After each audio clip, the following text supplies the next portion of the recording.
ويسعد صباحكم بالخير والنور والسرور وطاعة الله وطاعة الرسول محمد. اللهم صل على محمد وآل محمد. عندي إضلاعات كل اليوم، صلاة على النبي. إضلاعات بسوي مطمطم إضلاعات. عندنا تقريبا كيلو وشوش في الطماط شحلاته. صلاة على النبي. حبتين بطاطس و5 فصوص ثوم أو 5 حصوص ثوم، رضفتهم وغسلتهم بس، وملح. حقق فيه العافية يا ولدي. لازم يصير الطماط حي، يعني صاحي، ما فيها.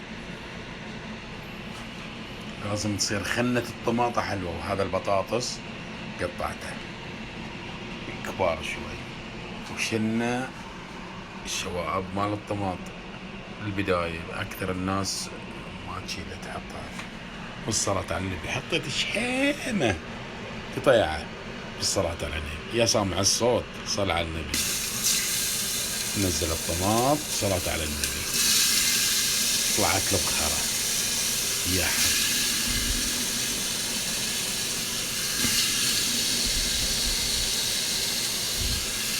نضيف عليه يمكن كاسين ماي أو 3، وبنصغر عليه في جدر الضغط. نبي نجهز غدانا بدري، عازمين فيه الحبيب الغالي والبنية.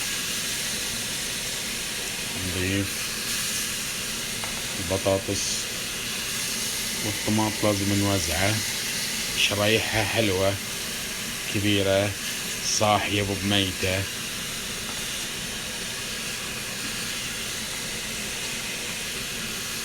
اللهم صل على محمد. لازم يحمل جدر، الجدر الافغاني سريع، صلاة على النبي، يخلي اللحم يتمخمخ بعد عدل. الصلاة على النبي. شوفوا،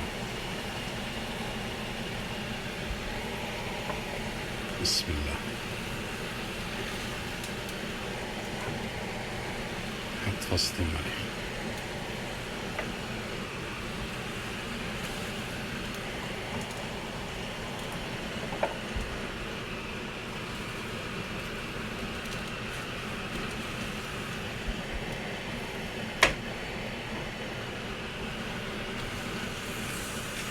خلي الخفيفة فوق.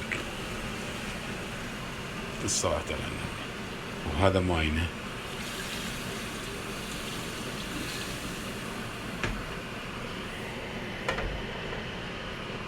الثوم قلنا 5 فصوص ثوم، وهذا الخامس.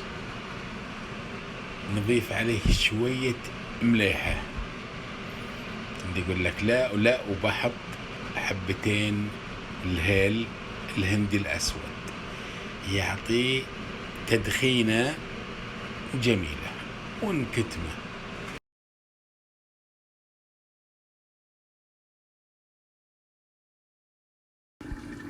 يا سامع الصوت صل على النبي. وعدنا إليكم والعود أحمد. الصلاة على النبي. وهذا رزنه.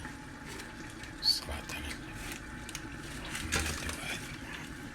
اللهم صل على محمد. حبة بحبة ما شاء الله. وبالصلاة على النبي ناخذ الرز. بسم الله.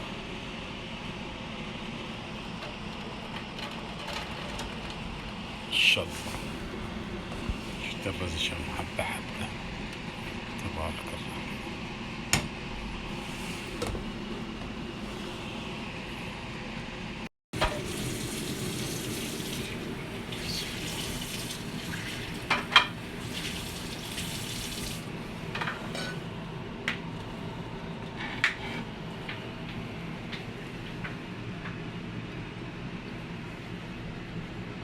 أحلى شيء الماي.